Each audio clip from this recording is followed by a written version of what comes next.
SBN News 24 Madhya Pradesh Chhattisgarh. Ujjain Akhil Bharatiya Congress committee के सचिव सचिन पायलट ने आज उज्जैन में कांग्रेस प्रत्याशी महेश परमार के समर्थन में सभा ली।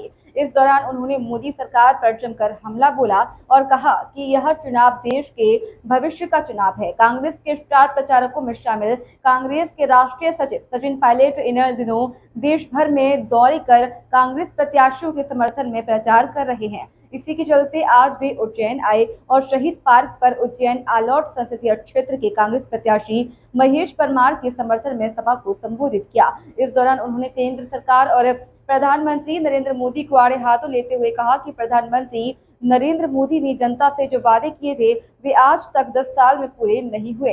यह देश की करोड़ों जनता के साथ धोखा है, जिसका खामियाजा उनको इस बार लोकसभा चुनाव में भुगतना होगा। सभा को मध्य प्रदेश कांग्रेस कमेटी के अध्यक्ष जीतू पटवारी, राज्यसभा सांसद विवेक तनखा और पूर्व केंद्रीय मंत्री अरुण यादव ने भी संबोधित किया।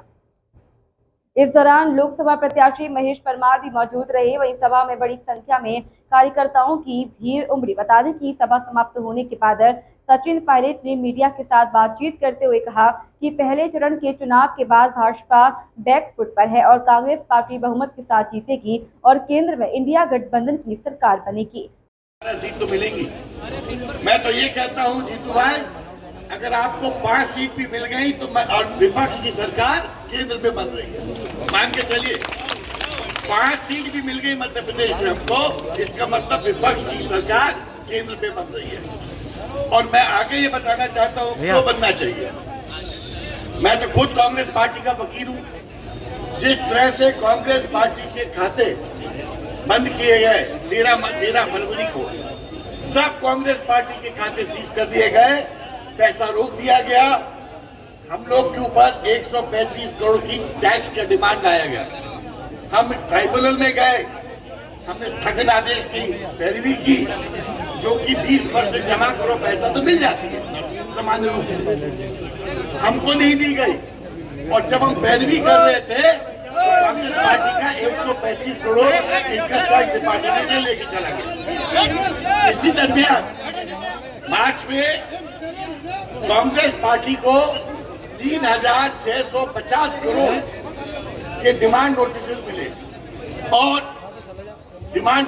मिले और उसके बाद ऐसा लगा कि अब कांग्रेस पार्टी ने चुनाव ही नहीं लड़ पाई। और देखते देखते अरविंद केजरीवाल जेल चले गए, मनीष सिसोदिया जेल में थे, हेमंत सोरेन जेल में है, संजय सिंह जेल में थे, अब छूटे हैं। तो लगा कि जैसे पूरे विपक्ष को जेल में डाल दिया जाएगा। ये भारतीय जनता पार्टी चुनाव चाहती ही नहीं है, ये तो संविधान को बदलना चाहते हैं। ये बाबा साहब अम्बेडकर के संविधान को बदलना चाहते हैं, इसलिए बार बार कहते हैं 400 पार, क्योंकि 400 आ जाएगा तो 2/3 उनको बहुमत मिल जाएगी और कोई भी संविधान का संशोधन हो सकता है। वो तो कम्प्लीटली संविधान को बदल देंगे।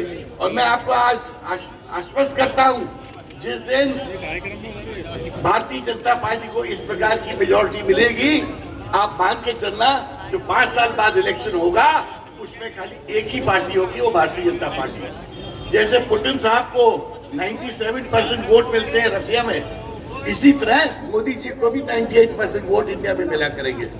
अगर आप चाहते हो कि प्रजातंत्र को बचाना है, आप चाहते हो कि संविधान को बचाना है, तो यही एक मौका है।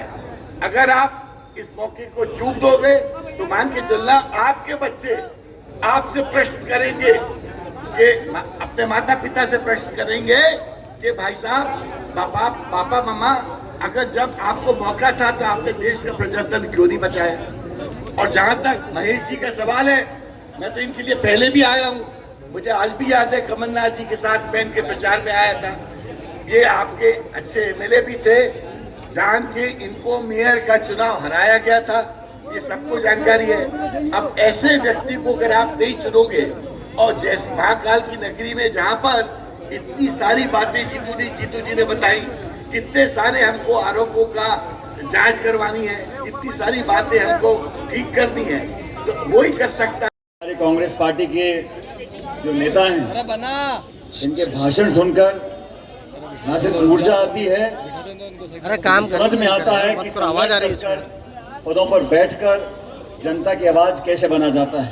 मैं धन्यवाद देना चाहता हूं खड़गे साहब का, राहुल गांधी जी का, प्रदेश अध्यक्ष जी का, तमाम मध्य प्रदेश के नेताओं का, जिन्होंने महेश जी को आप पर भरोसा करते हुए लोकसभा का उम्मीदवार बनाया है।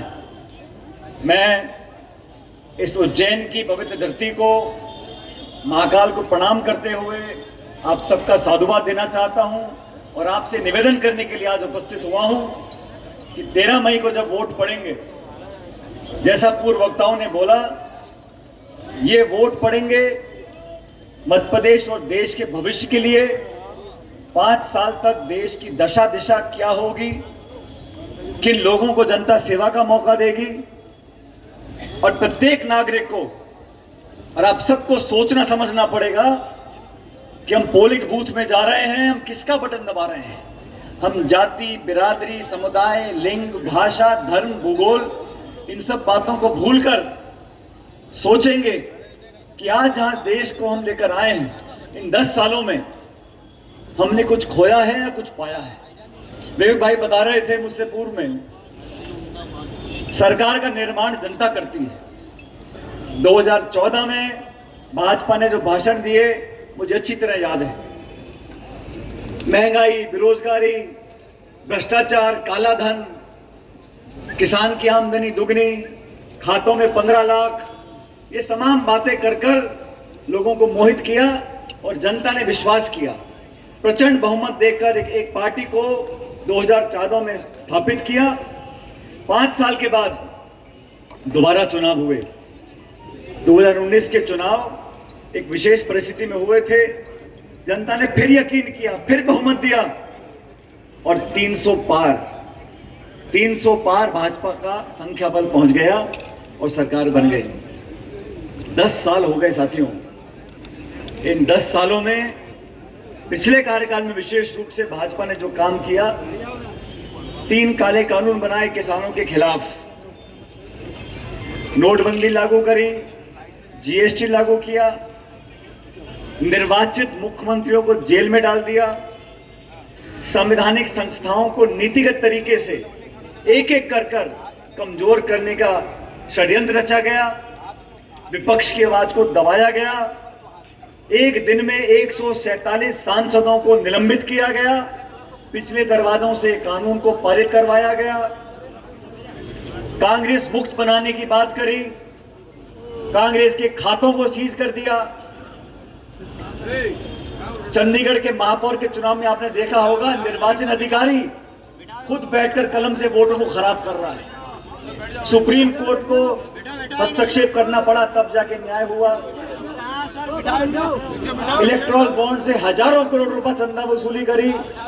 ये सब काम बीजेपी ने किए जब 300 पार हुआ। अब नया नारा है 400 पार। जब 300 पार में सब कर दिया, आप कल्पना करो 400 पार कर दिया तो क्या करेंगे लोग। 272 सांसद चाहिए, 272 सांसद चाहिए सरकार बनाने के लिए।